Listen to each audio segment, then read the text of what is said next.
I need to speak to the manager. Not you. The one who actually runs this place. The words sliced through the golden atmosphere of the restaurant like a cold blade from a shadowed corner. Ava Monroe froze, still holding the porcelain plate with a blood-orange soufflé, a delicate dessert she personally oversaw for table 12. But that voice made her hand tremble slightly, causing the nearby candle flame to flicker, as if even the room sensed something had just shifted. She turned, locking eyes with the man seated in the farthest, dimmest corner of the Gilded Sparrow. The Baccarat chandelier's golden light barely touched him. He sat composed, clad in a perfectly tailored black suit, silver-gray silk tie. No need to stand or raise his voice. One sentence, and the entire room seemed to pause mid-breath. Julian Westbrook. His name wasn't spoken, but its power pulsed through the air like static before a storm. Ava tightened her grip around the plate and stepped forward, not out of fear, but because it was her job. She was the floor manager, had kept this place running seamlessly for 3 years since the founder passed, and his son handed control to an investment firm. She had seen special guests before, but none like him. "I'm Ava Monroe, floor manager this evening," she said, calm but steady. "How may I assist you?" Julian looked up, a long enough gaze to make her spine straighten further. His eyes scanned her like a structural engineer inspecting for fractures. Then he gestured lightly toward the table. "The rose in that vase is wilting." The server at table 7 poured the wine too close to the rim, a hygiene violation. "And my espresso." He lifted the Versace cup, revealing a faint brown ring. "Lacks crema," meaning the machine's pressure is off, or someone was rushing. Ava inhaled. Her heartbeat didn't spike. She'd trained for this, but something in the way he listed those faults made her feel stained. Not by the words, but by the intent. "Thank you for the feedback. I'll correct those issues right away." "Don't do it for me," he said, setting down the cup. "Do it for yourself. It's the little details that define perfection, Ms. Monroe. Or mediocrity." He didn't emphasize the word, but it hit like a stone on her chest. The Gilded Sparrow, dazzling, exclusive, where even the silverware cost more than a working family's meal, looked perfect. But Ava knew the truth. The ice machine screamed behind the bar. Mold crept along the wine cellar wall. Staff churned due to low pay. The third head chef that quarter just quit. And Ava, with her flawless uniform and calm demeanor, had become the gold leaf masking all the cracks, the chipped porcelain beneath. Her phone buzzed in her apron. A message from her younger brother. School sent another warning. "I'm out of options again. The drop threatens to spill the cup." She silenced it. Didn't reply. Julian pulled out his wallet. Not casually, deliberately, almost like a test. He placed a folded $500 bill on the table. Then something else. Small. Silver. Oval-shaped. Worn. An Art Deco locket. Light struck its surface, revealing a carved sparrow mid-flight. Wings stretched, as if trying to escape. Ava froze. Her throat clenched. She knew this locket, more than anything else in the restaurant.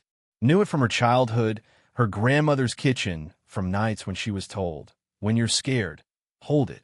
It will remind you who you are." All other sounds vanished. No clinking cutlery. No whispers. Just her and that locket. Julian leaned back. His voice was soft, almost a whisper, but it carried the weight of a verdict. "For your candor." A pause. And this, consider a reminder that we don't always get to choose. It was a precise wreck, unseen by anyone else, but to Ava, a quiet explosion. Everything, the mask, the calm, the voice, cracked. The locket sat there, a ghost from the past. Julian knew. Somehow he knew. And now, he was using her family's legacy to break her. Cold metal. Not the kind of cold that comes from matter, but the kind that feels like the claw of something long dead. Ava snatched the locket off the table, so fast that a nearby diner startled and spilled their wine. But she didn't care. She turned and walked. Almost ran, past the startled glances of high society patrons, through the revolving doors of the restaurant like a burst of heat ripping through frozen air. Outside, it was raining.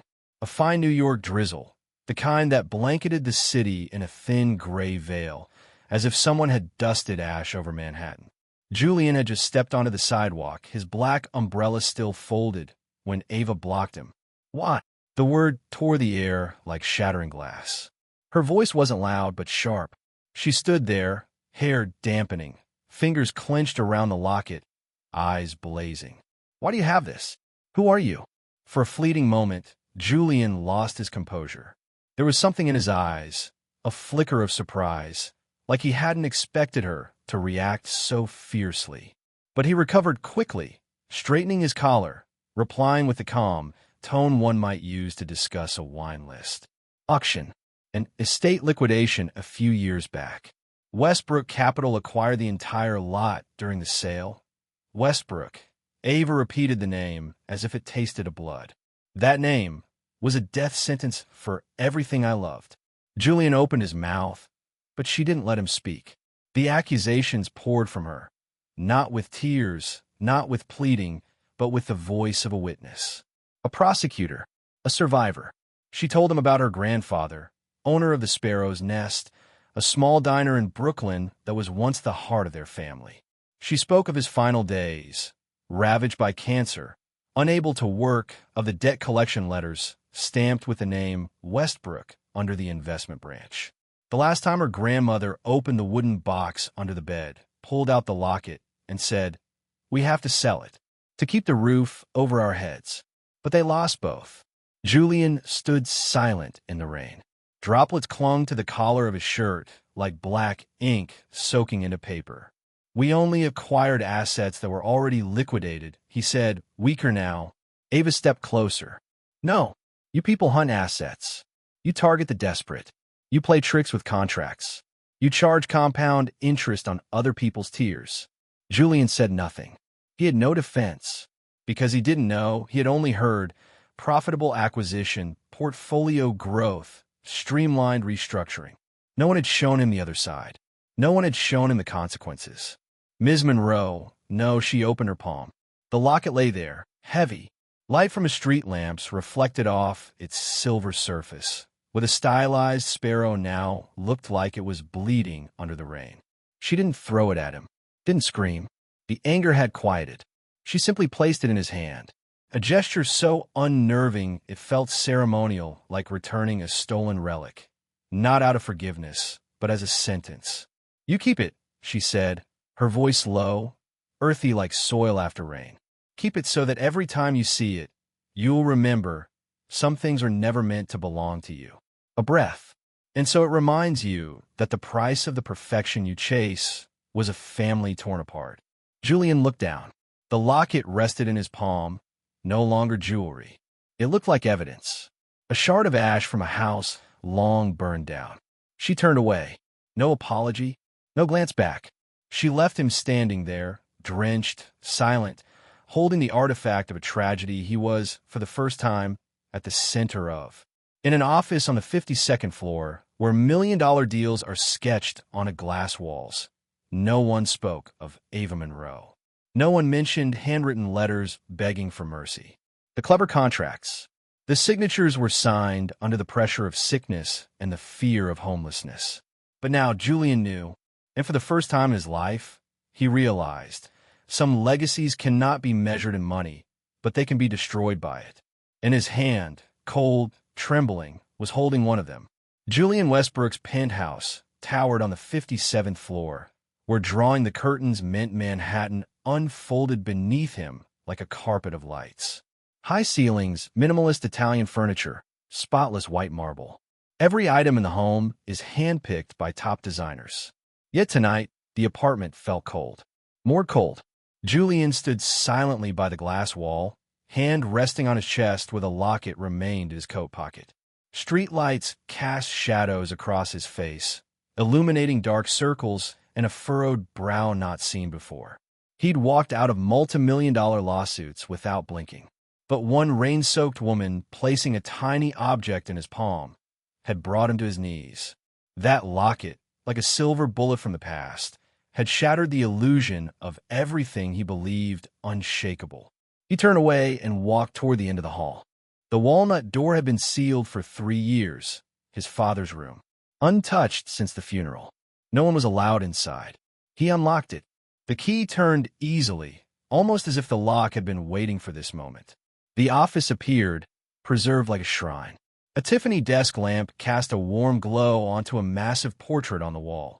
Thomas Westbrook, in a three-piece suit, with a cold smile and eyes that seemed to pierce through weakness. Julian moved to the bookshelf and pulled a hidden latch. A safe appeared. The code, the company's founding date. His father never hid things. He just believed no one had the courage to reach for them. The door opened. Not money, not gold, just a few black leather-bound ledgers and a thick folder marked in handwriting. Assets, Monroe.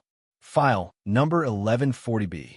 Julian's heart pounded as he flipped open the 2007 ledger.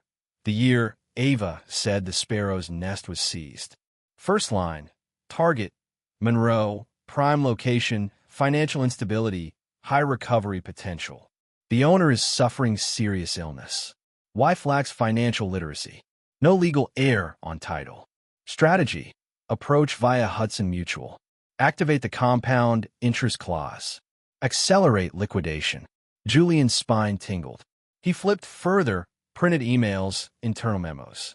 A yellowed letter surfaced, printed in faded blue ink. Mr. Westbrook, I know you are a busy and powerful man, but I beg you from the bottom of my heart, as a wife, a granddaughter, a daughter, please let us pay in installments. I do not ask for debt forgiveness. I only ask to keep the home where my husband is dying. I beg you. I write this letter on my knees. Eliza Monroe. Next to it, a handwritten note in red ink from Thomas. Ignore. Emotion is a liability. Julian had to sit down. Part of him wanted to believe this was fake, fabricated by someone. But the handwriting, the abbreviations, the paper clips, all of it was unmistakably his father's. He turned to the final page. Deal summary. Asset recovered, $410,000. Market value, $1.2 million. Internal transfer, Westbrook Properties. Profit, plus 450%. Humanitarian cost, negligible. At the bottom, a photo printed from a local news article. The sparrow's nest shuttered, dusty glass doors, seized property, taped across at an angle. Someone, likely Thomas, had circled it in red ink like a trophy. Julian couldn't take it. He slammed the ledger shut and stood up abruptly. He looked up and met his father's gaze in the portrait. It was no longer stern. It was mocking.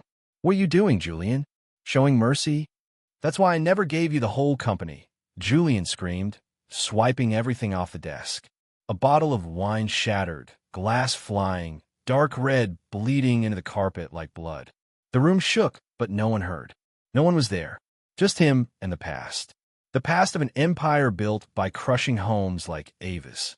A legacy gilded in gold, but hollowed out by greed and cruelty. Julian stood motionless in the wreckage. Every idol crumbled. Every truth cracked. He no longer knew who he was. But in the chaos, one thought cut through like lightning. If this is what my father left behind, then I'll burn it all. A fresh rain had just swept through New York, leaving the streets slick like mirrors. On Madison Avenue, hurried footsteps returned to the rhythm of daily life. But for Ava Monroe, everything had changed. She sat in her small rented apartment near Queens, the window light casting across a notice of overdue tuition for her younger brother. Her eyes were dry, but her hands trembled slightly. She had fought. She had endured. But it had only been enough to survive, never to win. Last night, after the confrontation in the rain, she made a decision. She would quit. She would leave New York. Not out of surrender, but because there was nothing left to hold on to. The Gilded Sparrow wasn't home. It never had been. That morning, she returned to the restaurant one final time. Her resignation letter folded neatly in her pocket. But as she passed through the glass doors, Ava stopped in her tracks. Julian Westbrook was sitting at the bar, not in his commanding suit, just a gray shirt with rolled sleeves, dark slacks, and a face worn not by power, but by sleeplessness. "You came," he said, as if he'd been waiting all night. Ava didn't respond. She stood still, uncertain whether to approach or turn away. Julian opened the briefcase beside him, pulling out a thick stack of documents and placing them on the counter. "I read everything," he began. His voice was low, measured, unadorned. Every email, every note, even the things that were never meant to be seen. My father, he was a monster in an Armani suit, and I am his heir. Ava closed her eyes, as if she had already braced herself for this. I didn't come to hear you repent, she said, pulling out her resignation letter and placing it on the bar. I just came to leave with dignity. Julian shook his head. You can't leave. Ava met his gaze. You're going to stop me? No, I won't stop you. But I didn't come here to be forgiven. I came here to destroy. He pushed the briefcase toward her. Inside are all the legal documents I just signed. I've sold off Westbrook Capital's entire restaurant portfolio below market. The buyers are the people who work there, chefs, servers, managers. I haven't just abandoned my father's empire. I've handed it back to the ones he exploited. Ava scoffed, unable to believe what she was hearing. And you think I'm supposed to applaud? Kiss your hand for giving back a fraction of what you people stole. No, Julian said. I don't expect applause. I expect punishment.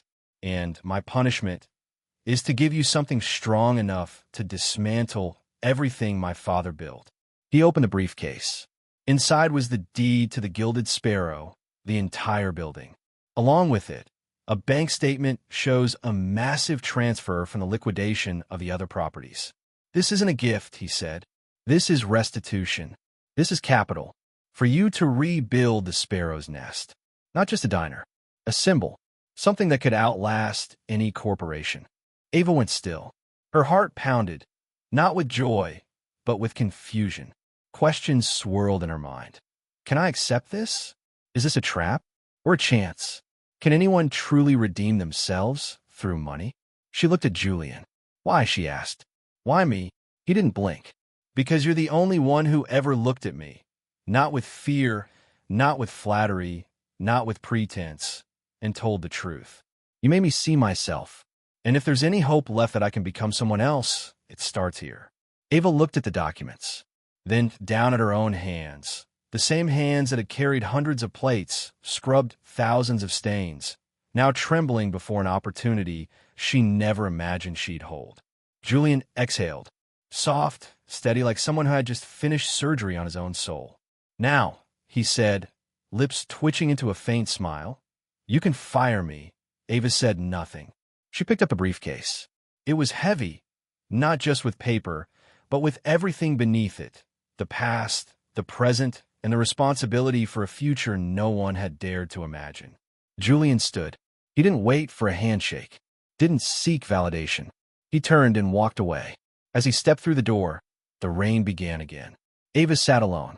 In her hands was the entire ash heap of a fallen empire, and the seeds of something new, unnamed. Only one question remained. Would she have the courage to plant them? Julian Westbrook left without looking back.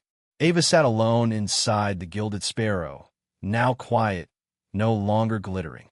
Outside, rain washed over the windows, turning streetlights into watercolor streaks. In front of her sat the heavy briefcase. Not just heavy with paper, but with history, blood, tears, and an unexpected chance. She didn't open it. Not yet. Her hand rested on the soft leather surface, still trembling slightly. For the first time in years, Ava felt afraid. Not being fired, not to miss another tuition payment for her brother, but of standing before something too big, something that asked her to choose not only for herself, but for everyone who had been pushed aside like her family once was. She untied her apron and leaned back in her chair, letting out a deep breath. The crystal chandeliers above reflected the image of a little girl from long ago, standing behind her grandfather's kitchen counter, hands dusted in flour, sweat beading on her brow, eyes lighting up at the sound of the front bell, a new customer arriving. After a moment, she reached under her collar and pulled out the locket. It was still cold, but no longer numbing like before. Ava opened it. Inside was a black and white photo of her grandmother as a young woman. Soft smile, warm eyes. Below it, a faded inscription read, "You build with what you're given, not what you lost." She closed her eyes, and in the silence, she heard her grandmother's voice, whispering, "If you don't do it, then who will?" At sunrise the next morning, the shop remained closed. Ava stood on a ladder, taking down the gilded letters from the restaurant's sign, one by one. Gild. Each letter dropped into the wooden box below with a clang, like fragments of a false past. Letters designed to impress, to shine, to cover decay. Now, she would replace them with something real, something rooted. When the last letter came down, Ava wiped her forehead, climbed down, and stood in front of the bare brick wall, weathered, raw, and honest for the first time. 1 week later, inside a makeshift office set up in the restaurant's back kitchen, Ava opened her laptop. She didn't check her bank account. She didn't look at the transfer. Instead, she typed a name, the Westbrook Legacy Fund. She allocated nearly all the money from Julian to establish a trust, not for herself, but for people like her grandparents, small restaurant owners crushed by a merciless financial system. The fund would offer low-interest loans, legal support, and digital tools to those on the brink. It was justice, not charity, a reclamation of space for those erased from the map. The rest? She poured it into rebuilding this place. 3 months later, no more velvet curtains, no more regal crystal glasses, no foie gras, no caviar. Instead, warm wooden counters, natural light, open windows, soft vintage jazz, and the smell of buttered pastries in the air. The Gilded Sparrow was no more. A new wooden sign hung in its place, simple and clear. The Sparrow's Nest, grand reopening. Ava stood at the entrance in a paint-streaked white t-shirt, holding a cup of black coffee. Her phone rang. It was her brother. "Yes," she said, smiling as she sipped. "Your tuition's paid." A pause. "But you're going to work for it. I need a good accountant, and the Sparrow's Nest doesn't hire outsiders." She hung up and looked up. In front of her wasn't an empire, not a kingdom, but a small nest, rebuilt from broken pieces, with hands that once trembled, with memories that once bled. Around her neck, the silver locket shimmered in the early autumn sun, no longer a relic of loss, but a symbol of rebirth. The camera pulls back. New York bustles behind her, people coming and going, but the Sparrow's Nest stands still, peaceful, grounded, a lone note in the chaos. In a place once torn between greed and justice, now stands a haven for those brave enough to rebuild from ash. Sometimes the most precious things aren't kept in vaults or contracts, but in memory, in the scent of warm pastries from a kitchen that never gave up, in the hands that once trembled, yet chose to rise. Julian Westbrook inherited an empire built on the suffering of others. But Ava Monroe, once just an invisible shift supervisor, turned ruins into seeds for a future no one saw coming. She didn't seek revenge. She didn't destroy. She rebuilt. And perhaps that is the most powerful answer to a world that once tried to break you. What about you? Have you ever been wounded by an unjust system? Do you believe that even from the ashes, we can begin again? Share your story in the comments below. We're listening.